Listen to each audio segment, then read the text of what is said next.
The dinner table shines under crystal light. Laughter circles around, perfectly rehearsed. Father raises his glass, voice rich with pride. To Mai, the new face of Trin Group. Everyone claps, silver forks chiming like applause. I smile, automatic, practiced through years of habit. Mai lowers her eyes modestly, pretending humility. Mother beams, hand resting proudly on her shoulder. I sit 6 chairs away, between Uncle Bao and Aunt Lian. Uncle asks again about my college plans. He forgets I finished my doctorate years ago. Aunt Lian tells me how lovely Mai looked in the magazine. Her words land like dust, soft but suffocating. Father's voice fills the room again. Mai's leadership is exactly what this company needs. I sip my wine, counting the seconds before silence. No mention of my research, my years in the lab. No one asks what I've been doing lately. It's as if my life happens offstage, unseen. When dessert arrives, Mother opens a velvet box. Inside, sapphires glitter under the chandelier. The Trin sapphires, she announces proudly. Passed down to the women who lead with vision. I recognize them. Grandmother once told me they'd be mine one day. Because you think like a Trin, she'd said, smiling. Mother fastens the necklace around Mai's neck instead. Perfect for the press photos tomorrow, she says sweetly. Her eyes flick briefly toward me, calculated, sharp. The table hums with admiration. Even the guests lean in, dazzled by the light. My fork rests untouched beside the plate. A voice interrupts my stillness. A man across the table, polite and curious. You must be new to the family business. The question stings with quiet cruelty. We've met before, 3 times at charity events. Mai laughs lightly before I can speak. Oh, that's my sister, and she does some research. Some research. As if my life's work is a hobby. As if my name is an afterthought. The man nods, already turning away. My pulse steadies into something colder than anger. I glance at Father, he doesn't notice. He's too busy planning tomorrow's interviews. Mother leans closer, voice soft as silk. Remember, the foundation review is next month. It would be unwise to make a scene tonight. Her warning lands like velvet over glass. I nod once, a gesture of survival, not agreement. Applause rings again as Mai toasts the future. I raise my glass, the motion hollow, mechanical. Each smile at the table feels rehearsed, empty. Every word, every gesture reminds me of my place. Not the air, not the light, just the shadow behind it. By the time the last plate is cleared, I've stopped tasting anything. The evening ends, but something inside me doesn't settle. For the first time, I see the portrait for what it really is. A prophecy painted in oil and gold. And I am done pretending to belong inside its frame. Night falls heavy on the house. The laughter from dinner still echoes down the hallway. I sit at my desk, the taste of wine gone bitter. The portrait hangs above me, its silence louder than words. I open my laptop, searching through old archives. Company newsletters. Annual reports. Photos from award ceremonies. Everywhere, the same pattern appears. My name missing, my image cropped, my presence erased. A decade of absence disguised as oversight. Each omission deliberate, systematic, precise. They have been rewriting the story for years. I was never part of the legacy they wanted to show. In every frame, only my shines. In every headline, only her name remains. My achievements dissolve into the background. The lab I built credited to team efforts. The research I led labeled collaborative contributions. I scroll until my eyes blur with exhaustion. It feels like watching myself fade in real time. A knock at the door startles me. It's Mrs. Han, my father's longtime secretary. Her hands tremble slightly as she holds a yellowed folder. I shouldn't be doing this, she whispers. Inside, I find clippings from newspapers long forgotten. Science fair photos. University awards. Headlines nomming me as the lead researcher. In the margins, familiar handwriting loops across the paper. Anne's approach shows promise, independent mind. My father's notes. Proof that he knew. That he saw me once, then chose not to. Mrs. Hand's eyes soften. He's not cruel, just blind in the way powerful men are. I close the folder slowly. Recognition, withheld, feels worse than ignorance. It means it was never about not knowing. It was about control. When she leaves, I spread everything across the floor. Dozens of photos. Printed emails. Publications missing my name. Like evidence in a crime scene. The crime, erasure. I take pictures of each piece, one by one, organizing them into folders, dates, patterns. 3 decades of silence, mapped like a study. The timeline of disappearance grows clear before me. And for the first time, I feel not despair but clarity. I see their tactics, subtle, polished, corporate. How they bury inconvenient truths beneath polished family press. How they call it professionalism when it's really possession. The name, Trin, was never meant to include me. Only the parts that served the brand. Everything else, my voice, my mind, edited out. Outside, the garden lights flicker against the window glass. The portrait's reflection hovers faintly in the dark. I stare at my shadowed figure within it. The woman erased even before the paint dried. And something shifts quietly inside me. Not rage, not grief, resolve. They've written me out of their story for the last time. Now, it's my turn to write the truth back in. Morning light spills through the blinds. I haven't slept, not really. The folder from Mrs. Han lies open beside my laptop.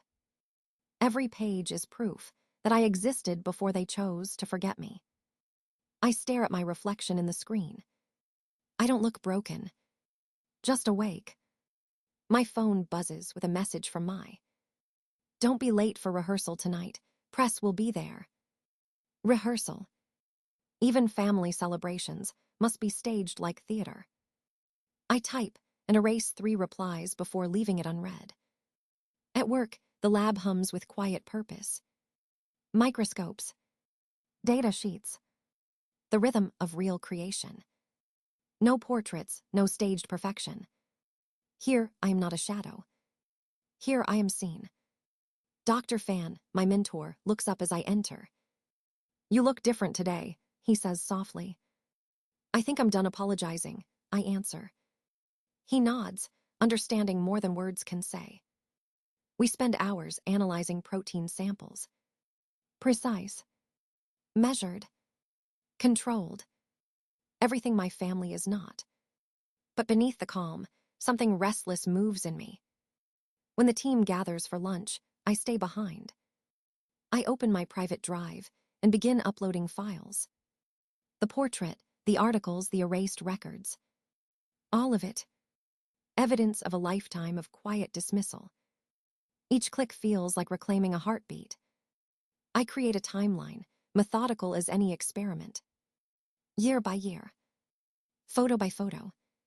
Statement by omission. The result is undeniable. They didn't just ignore me. They engineered my invisibility. My phone rings again, mother this time. Her tone is polished, always polished. Remember, dear, stand behind my during the photo call. It's important to highlight the line of succession.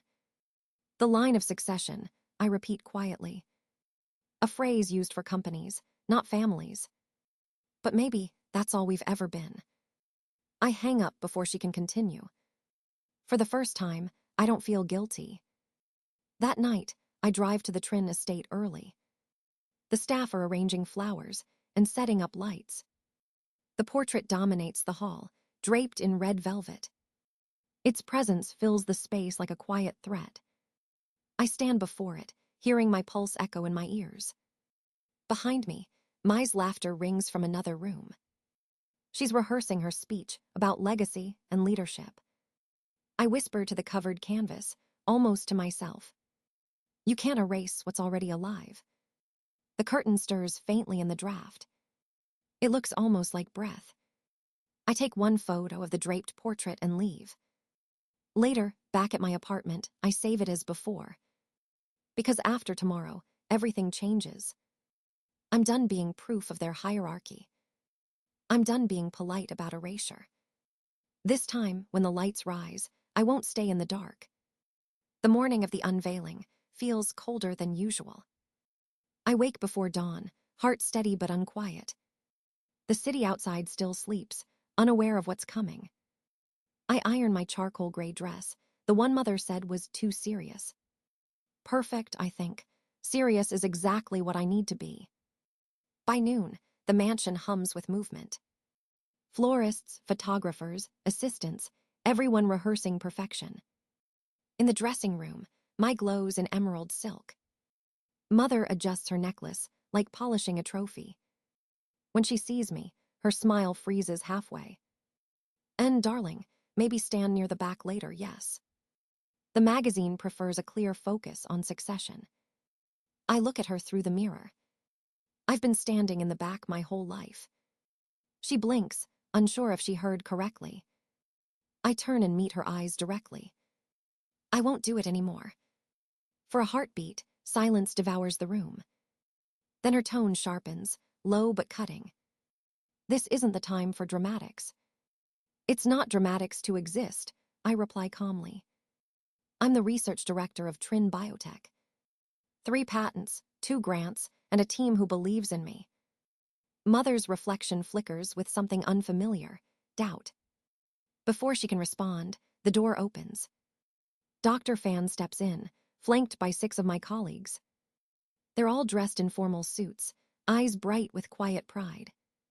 Sorry to intrude, he says politely. We came to support our department head. The word hangs heavy in the air, head. Mother turns pale.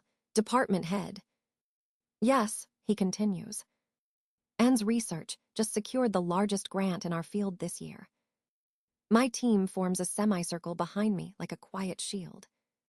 The balance of power shifts, almost imperceptibly but irreversible. A staff member pokes in, nervous. 15 minutes until the ceremony begins. I nod once, we'll be there. As the others leave, Mother touches her pearls. You're making a mistake, she whispers. Maybe, I say, but it's finally my own. In the mirror, I catch a glimpse of myself.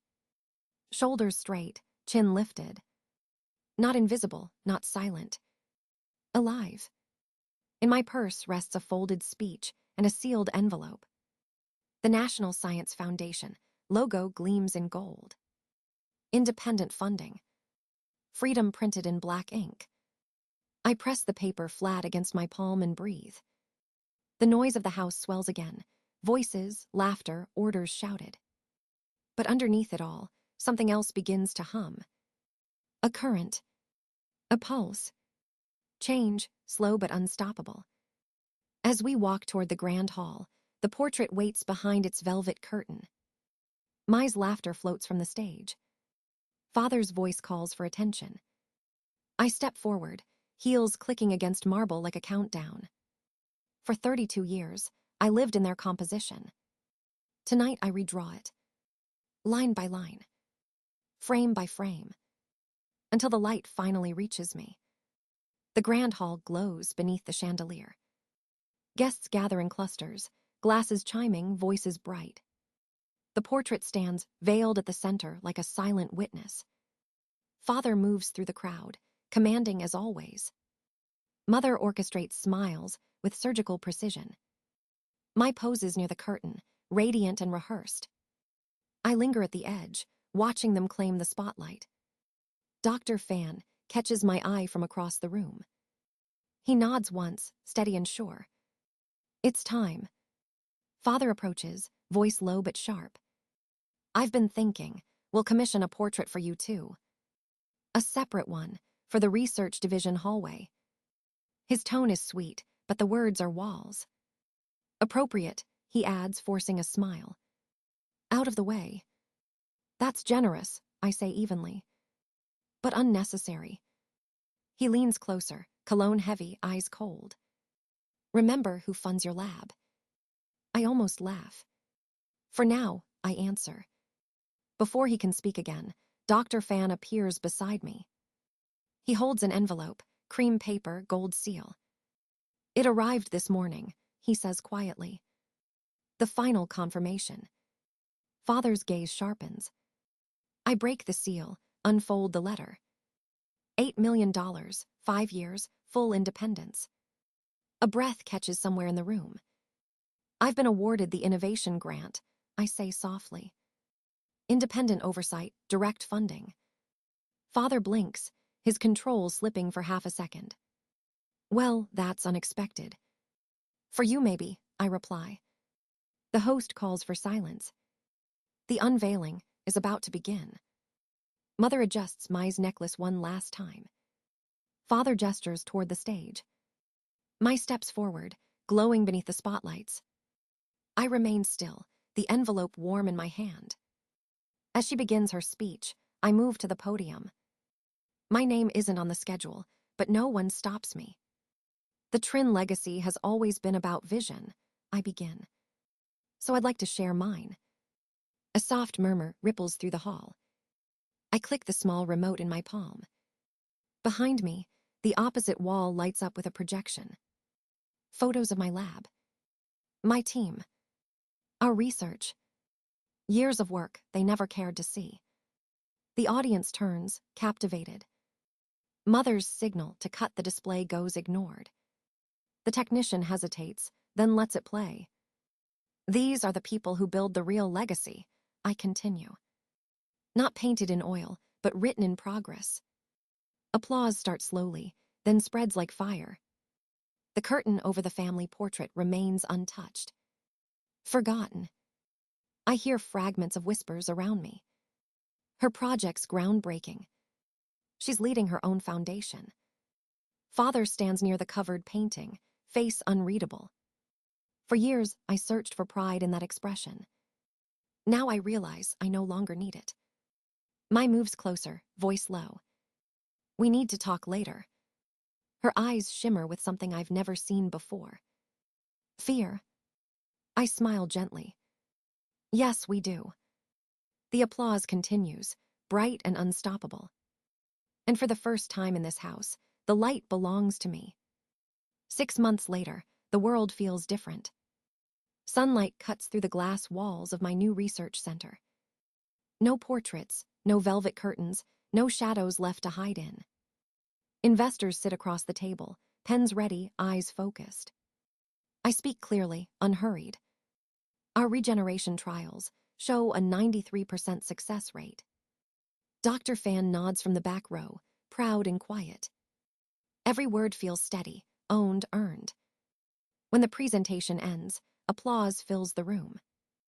I smile, not for approval but for truth.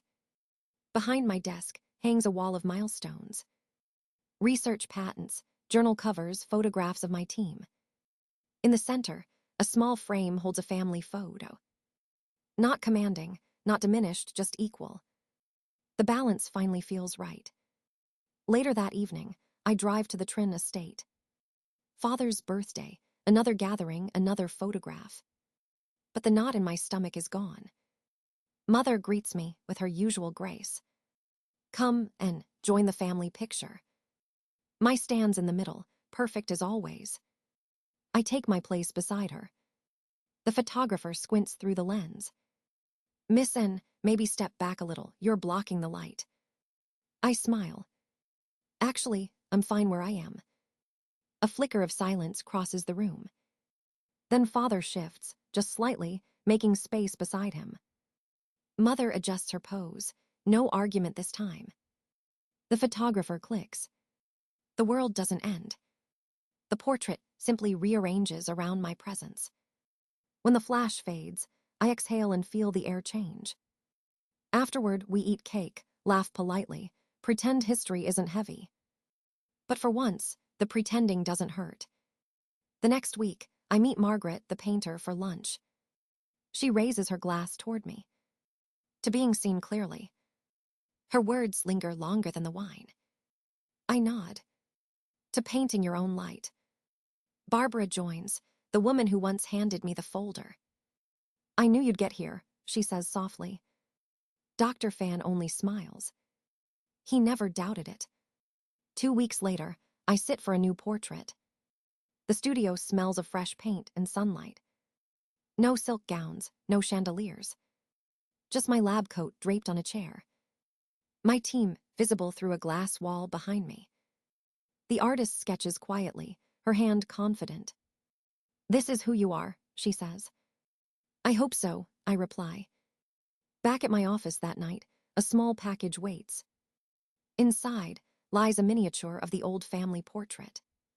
The one that once erased me. I place it on a shelf, tucked between a team photo and a research award.